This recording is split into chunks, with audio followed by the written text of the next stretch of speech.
The phone call came on Christmas Eve. I was putting the turkey in the refrigerator when I saw my son's name flash across the screen. My heart jumped the way it always did when Marcus called. After raising him alone for 28 years, that boy was still the center of my universe. Before we proceed, thank you for watching Her Voice Narrative. Please subscribe and tell us where you are watching from in the comment section. Mom, we need to talk about tomorrow. His voice sounded strange. Like he was reading from a script someone else had written. Course, honey. What time should I expect you and Vanessa? I have your favorite sweet potato pie ready and I got those dinner rolls you love from the bakery. The silence on the other end lasted too long. Way too long. My hands stopped moving. The refrigerator door hung open, cold air spilling into my kitchen. We are not coming this year. The words hit me like ice water. Not coming. But Marcus, it is Christmas. We always spend Christmas together. Since your father died, we have never missed a single year. I know, Mom. But Vanessa feels uncomfortable around you. She thinks you judge her too much.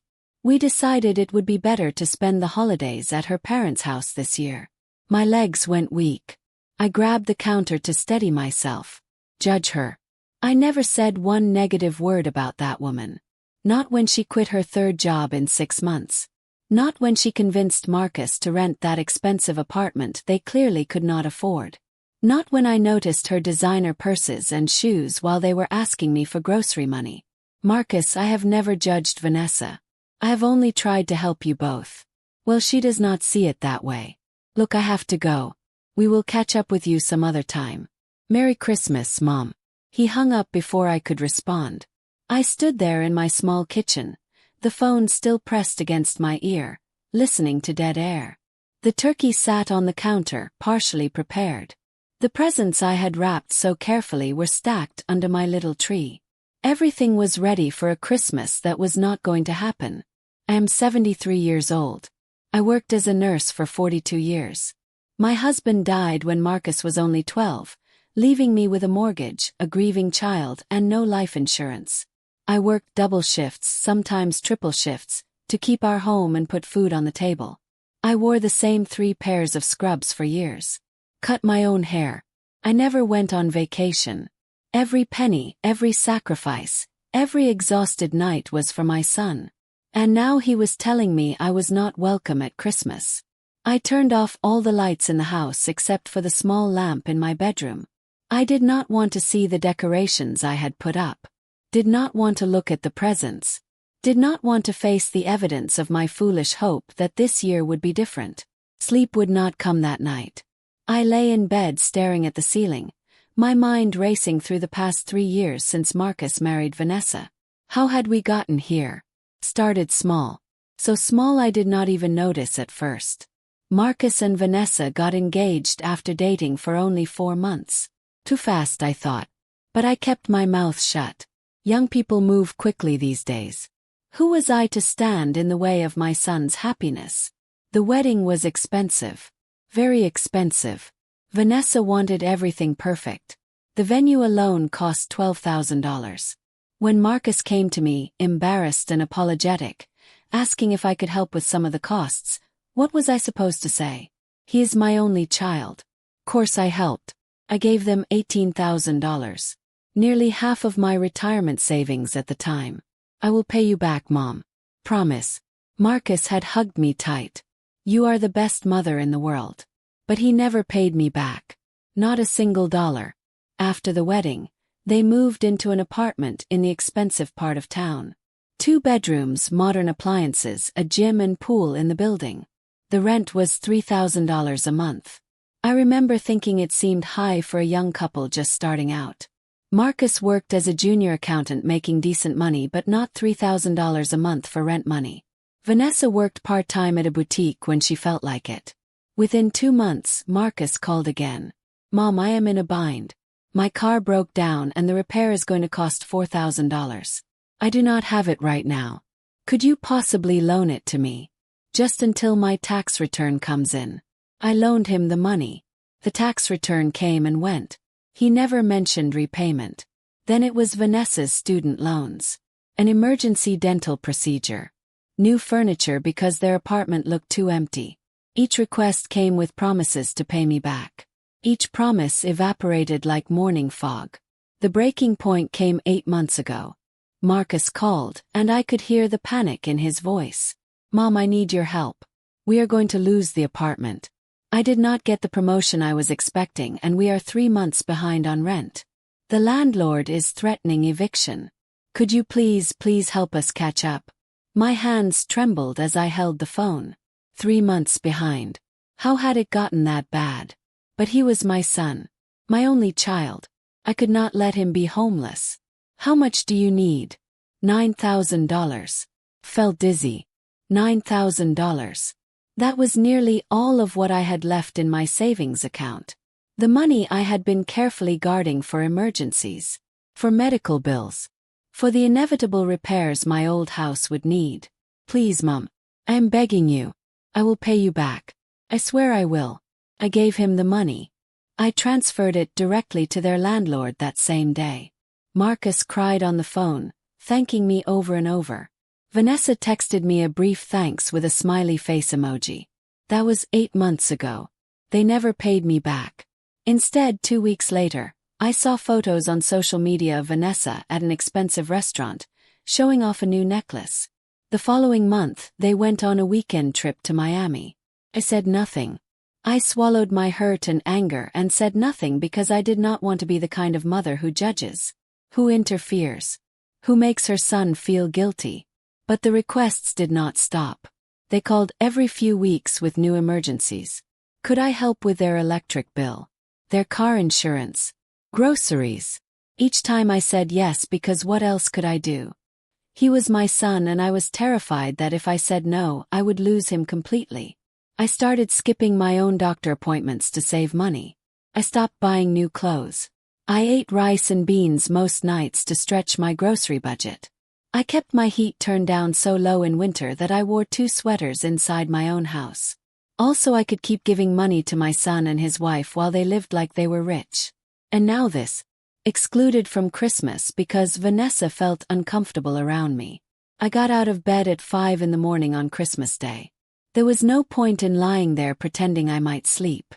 I made coffee and sat at my kitchen table with my laptop.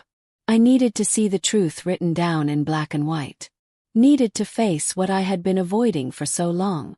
I opened a spreadsheet and started listing every payment, every loan, every contribution I had made since Marcus got married. The wedding contribution, the apartment deposit, the car repair, the dental work, the furniture, the back rent, the monthly help with bills, the emergency grocery runs, everything. 3 hours later, I sat back and stared at the total. $62,400. I had given my son and his wife over $62,000 in 3 years. I checked my bank account balance. $837. That was all I had left. $837 at 73 years old. My Social Security check was $2,000 a month. My small pension from the hospital added another $500. After my mortgage, utilities, insurance, medication, and basic living expenses, I had maybe $300 left over each month. $300 for everything else. Car repairs, medical emergencies, house maintenance, everything. I had no safety net anymore. No cushion. No backup plan.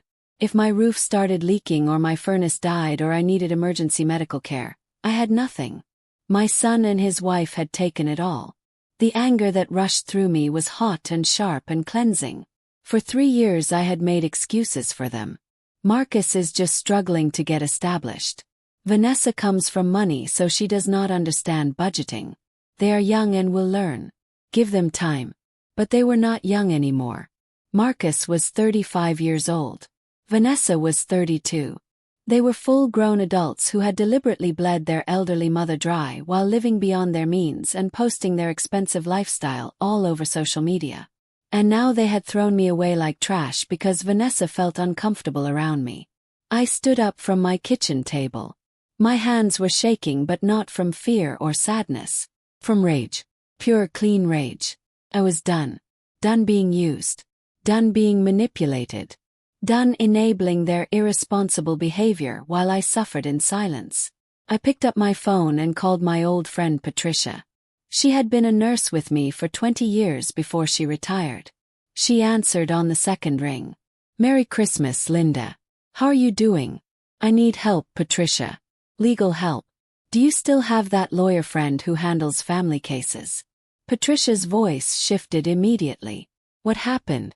I told her everything. The money. The exclusion from Christmas. The social media posts showing expensive purchases while they claimed poverty. Patricia listened without interrupting. "Linda, you need to talk to my friend Rebecca immediately. This is financial exploitation. What they have done to you might actually be illegal." She gave me Rebecca's number. I called and left a message explaining briefly that I needed legal advice about family financial issues. To my surprise, Rebecca called me back 2 hours later. "Patricia told me about your situation. I'm so sorry you are going through this. Listen, I know it is Christmas, but would you be willing to meet with me tomorrow? What they have done to you is serious and we need to act quickly." We met the day after Christmas in her small office. I brought my laptop with a spreadsheet, my bank statements, and printed copies of text messages where Marcus and Vanessa had promised to pay me back. Rebecca reviewed everything carefully.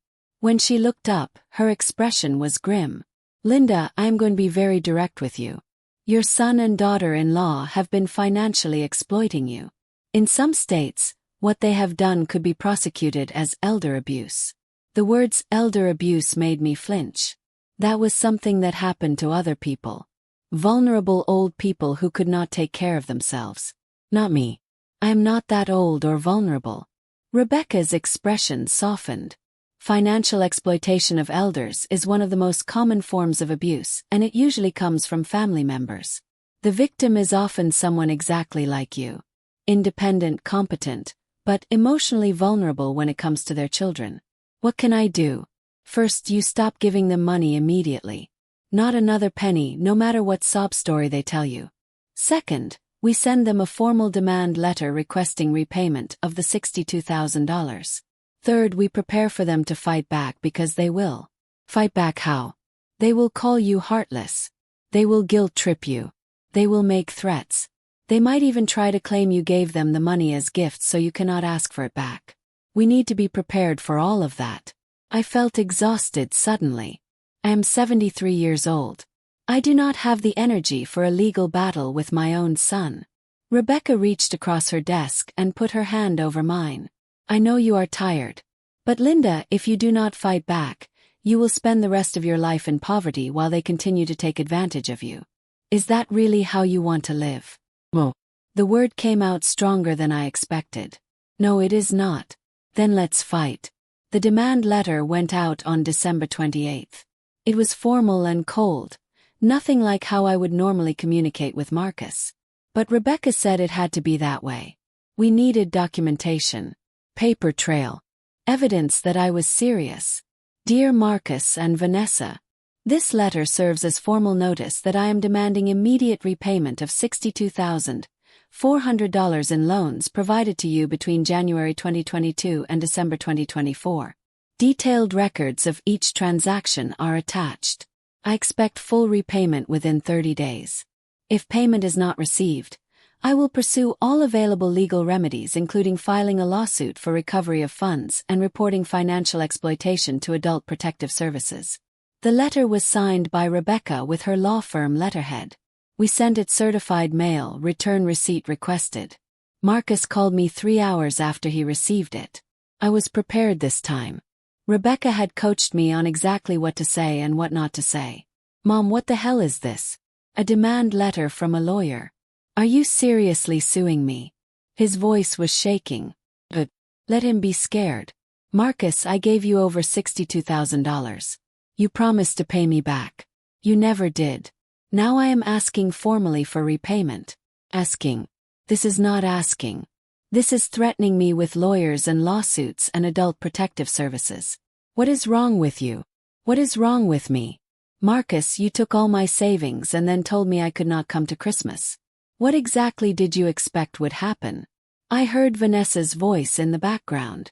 Sharp and angry. "Let me talk to her." Mom, Vanessa wants to talk to you. I do not want to talk to Vanessa. Too late.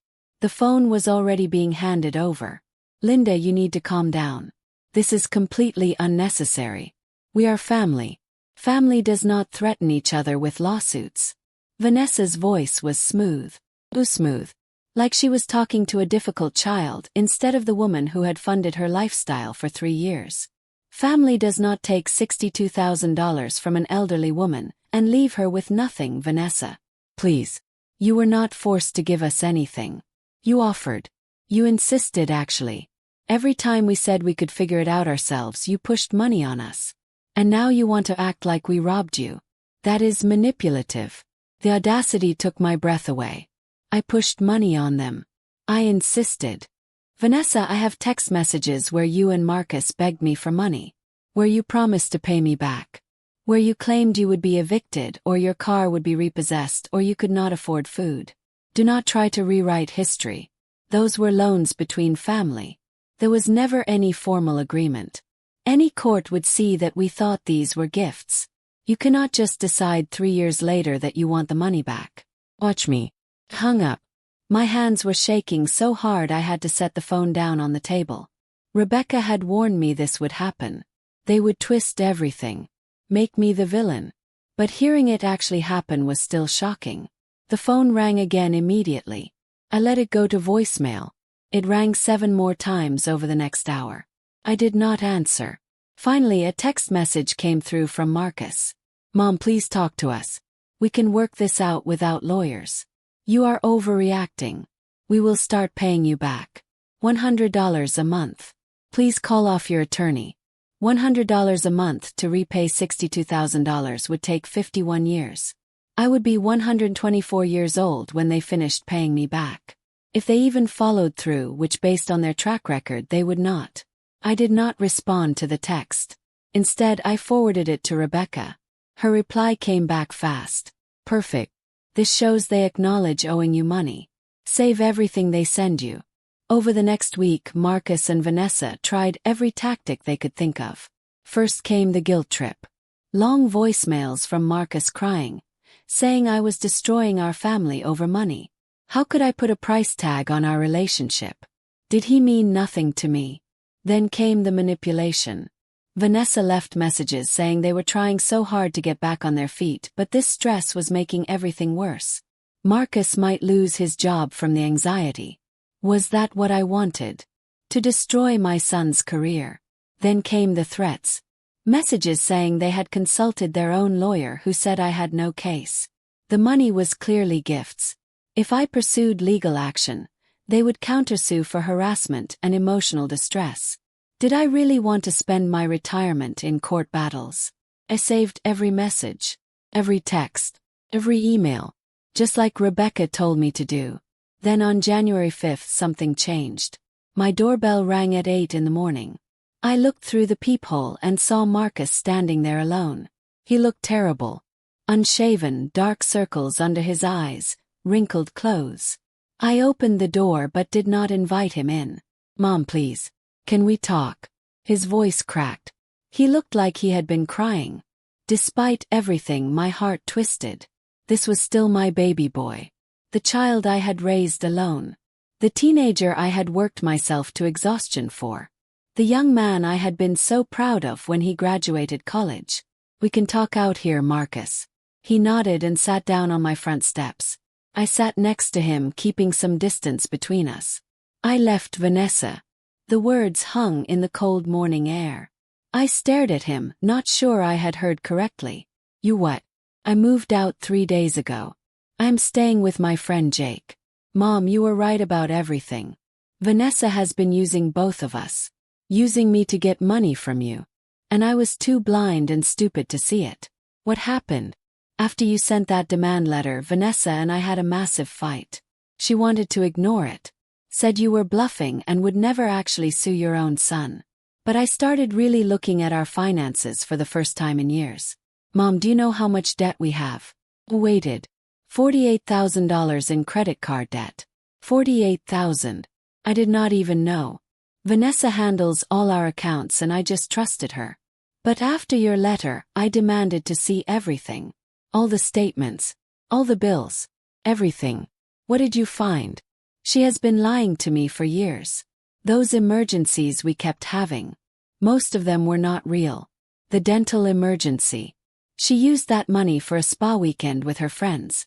The car repair. She totaled the car 3 months earlier because she was texting and driving and used your money to cover the insurance deductible she could not afford. The back rent. We were only 1 month behind, not 3. She pocketed most of what you gave us. Felt sick. Not surprised, but sick. Marcus, where did all the money go? Clothes, jewelry, restaurants. Vanessa likes nice things. Expensive things. She grew up rich, and I think she resented having to live on my salary. So she just kept spending, and when we ran out of money, she would come up with some crisis and send me to ask you for help. And I was so stupid, I believed her every time. Why did you believe her? 'Cause I loved her. Because I wanted to make her happy. Because I was afraid if I questioned her too much, she would leave me. His voice broke. How pathetic is that? We sat in silence for a few minutes. I did not know what to say. Part of me wanted to hug him and tell him everything would be okay. Part of me was still furious at him for letting this happen. For choosing Vanessa over me. For taking my money and my love and throwing both away. What about Christmas? I asked quietly. Why did you exclude me? Vanessa was afraid you were catching on. You had been asking more questions about our finances. Asking when we planned to pay you back. She said if you came for Christmas, you would see her new jewelry and designer purse and ask where we got the money. So she convinced me that you were being judgmental and it would be better to skip this year. And you just went along with it. He looked at me, tears streaming down his face. I went along with it and I will regret it for the rest of my life. Mom, I'm so sorry. I'm so incredibly sorry for everything. For taking your money. For lying to you. For choosing her over you. For being a terrible son. I wanted to forgive him right then. Every instinct in my body screamed at me to pull him into my arms and tell him it was okay. We would fix this together. But Rebecca's voice echoed in my head. Do not let your emotions override your judgment. People who exploit you will use your love against you. Marcus, I appreciate you telling me all of this. But I still need to be repaid. You know, I talked to my bank yesterday. I can get a personal loan for $20,000. It is all I qualify for, but it is a start. I will give that to you immediately and then I will pay you $500 a month until the rest is repaid. I will get a second job if I have to. I will do whatever it takes. I just need you to believe that I am serious this time. $500 a month would mean full repayment in 7 years. I would be 80 years old. But it was better than the $100 a month they had offered before. And infinitely better than nothing. I need that loan payment first, Marcus. Before I agree to anything. I need to see that you are actually serious. You will have it by the end of the week. Promise, Mom. I swear on Dad's grave you will have it. He left shortly after. I went inside and immediately called Rebecca to tell her what happened. Do not trust him yet. People say a lot of things when they are scared and desperate. Wait until you actually have the money in your account. Then we will talk about a formal repayment agreement. Rebecca was right to be cautious. But I wanted so badly to believe my son. I wanted to believe he was finally taking responsibility. The money appeared in my account 4 days later. $20,000. Exactly as Marcus promised. I stared at my bank balance on the screen, barely able to believe it. My account had not had 5 digits in it for over a year. Called Marcus immediately. Got the money. Thank you. I heard him let out a huge breath. Thank you for giving me a chance to make this right, Mom. I know I do not deserve it. Marcus, we need to set up a formal agreement for the remaining payments. My attorney will draw up something for both of us to sign. Whatever you need. I will sign anything. Rebecca prepared a promissory note. Marcus would pay $500 a month for the next 7 years until the remaining $42,000 was repaid. If he missed a payment, the entire balance would become due immediately and I could pursue legal action. The document was clear, binding, and left no room for interpretation. Marcus signed it without hesitation. We met at Rebecca's office and he handed me the first $500 check right there. I'm going to make this right, Mom. Promise you. As January turned into February, Marcus followed through.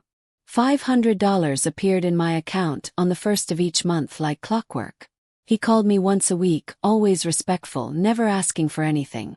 He had gotten a second job doing weekend shifts at a retail store. He was living in a tiny studio apartment that cost $800 a month. He had sold Vanessa's car to help pay off some of their credit card debt. Vanessa, I learned through Marcus, was furious about the whole situation. She had hired her own lawyer and was trying to sue Marcus for half of everything they owned together, which was mostly debt. She was posting nasty things about both of us on social media, calling me a manipulative old woman who could not let go of her son, calling Marcus a mama's boy who would never be a real man. I blocked her on everything. I had no interest in her drama anymore. In March, Marcus asked if he could come over for Sunday dinner. Just the two of us. Nothing fancy. Just a chance to spend time together. Almost said no. But something in his voice made me pause. He sounded lonely. Like a little boy again instead of a 35-year-old man. Bae. Sunday at 6. I will make pot roast. His voice brightened immediately. Your pot roast. Really? I have not had that in years. Sunday came and Marcus showed up exactly at 6 with a small bunch of flowers from the grocery store. Nothing expensive. Just a simple bouquet that probably cost $10. But it was the first time in 3 years he had brought me anything that was not funded by my own money. We ate dinner mostly in silence at first. The pot roast was good. The conversation was awkward. We were both dancing around the giant elephant in the room. Our relationship had been destroyed, and we were trying to figure out if there was anything left to salvage. Finally, over coffee, Marcus spoke. I have been going to therapy. Twice a week. My therapist says I have codependency issues and problems with boundaries. Apparently, I have been trying to get love and approval through making other people happy, even when it destroys me. That sounds expensive. My insurance covers most of it. And even if it did not, I would find a way to pay for it. Mom, I realized something in therapy. I have been treating you like an ATM machine my entire adult life. Even before Vanessa. Do you remember in college when I called you every month asking for extra money? You were a struggling student. That is normal. No, it was not normal. My roommate worked part-time and managed his budget fine. I just knew if I called you crying about how I could not afford textbooks, you would send money. And you always did. I learned that you were an unlimited source of funds who would never say no. Vanessa just exploited a pattern I had already established. The honesty was painful but also clarifying. He was right. I had created this dynamic by never setting boundaries. By always saying yes. By equating love with financial support. I enabled you, I said quietly. I should have taught you to be independent, but instead I taught you that I would always rescue you. We both made mistakes, Mom. But I am an adult. The responsibility is mine. And I am working really hard to change. To become the kind of man Dad would have been proud of. Tears stung my eyes at the mention of his father. My husband had died too young, but he had been a good man. Responsible. Hardworking. A man of integrity. Would he be proud of what Marcus had become? Of what I had allowed Marcus to become? Your father would be proud that you are trying to fix your mistakes. That is all any of us can do. Acknowledge when we are wrong and work to do better. Are we going to be okay, Mom? You and me. I do not know yet, Marcus. I want us to be. But trust takes time to rebuild. Understand. I will keep showing up. Keep making payments. Keep going to therapy. Keep trying. For however long it takes. He left around 9. As I cleaned up the dishes, I realized something had shifted. For the first time in years, I felt like I was talking to my son again. Not to a man who wanted something from me. Not to someone who was using me. Just to Marcus. My actual son. It was a small beginning. But it was a beginning. The months passed slowly. Marcus never missed a payment. Not a single one. $500 appeared in my account every month like clockwork. He called every Sunday evening just to check in and see how I was doing. He never asked for money, never made excuses, just showed up consistently in small, steady ways. By summer, my savings account had grown to $38,000. Still not what it had been before, but enough that I could breathe again. Enough that I was not panicking about every unexpected expense. In July, my air conditioning unit died.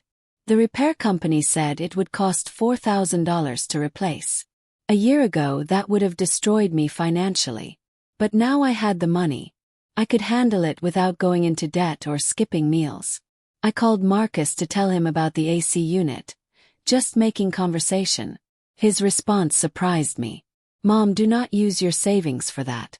Let me pay for it. Marcus, you are already making payments to me every month. You do not need to do this. I want to. Please. You have been suffering in this heat for 2 weeks because you were worried about the cost. Let me handle it. Consider it an extra payment toward what I owe you." He paid for the air conditioning unit. Insisted on it. Transferred the money directly to the repair company before I could argue anymore.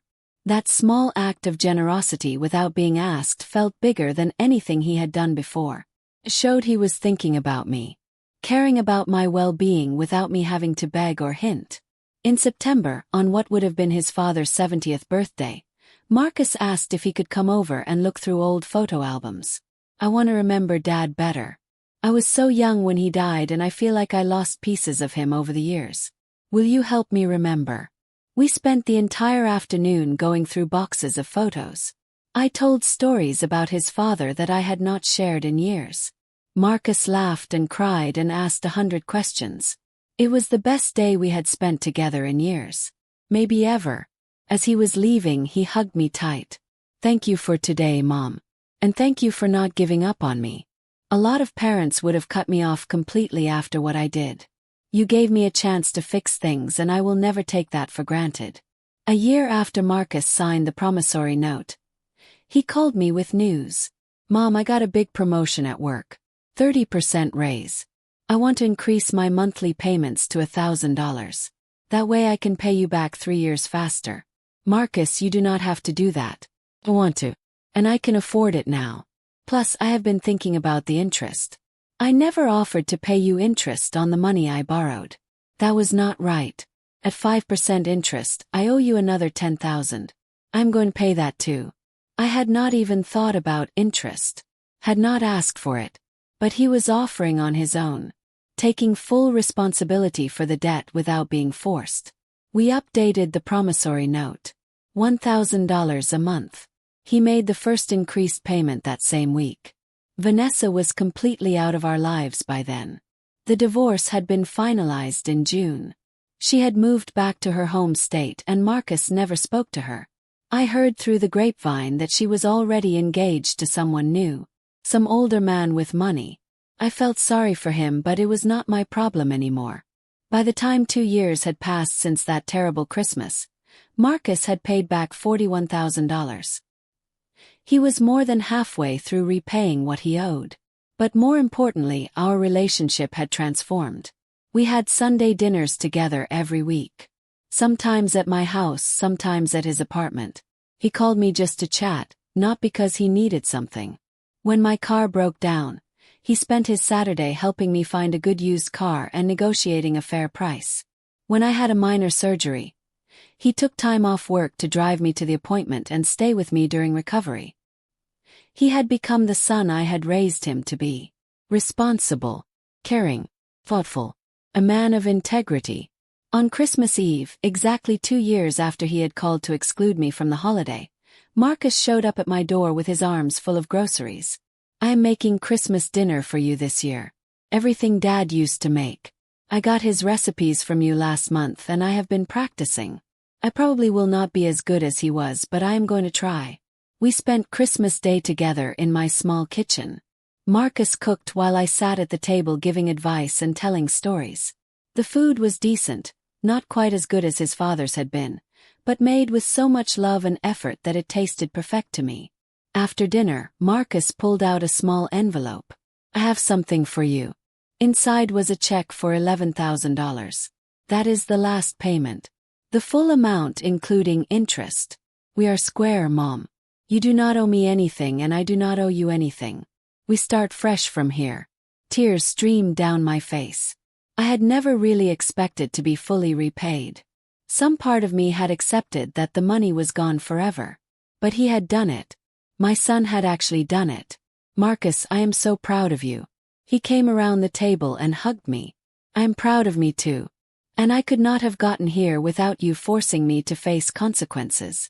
If you had just kept enabling me, I would still be married to Vanessa, drowning in debt and miserable. You saved me by being strong enough to say no. We spent the rest of the evening watching old movies and eating too much pie. It was the best Christmas I had had in years. Maybe ever. Now, 3 years after that terrible Christmas Eve phone call, I am sitting in my comfortable living room writing this story.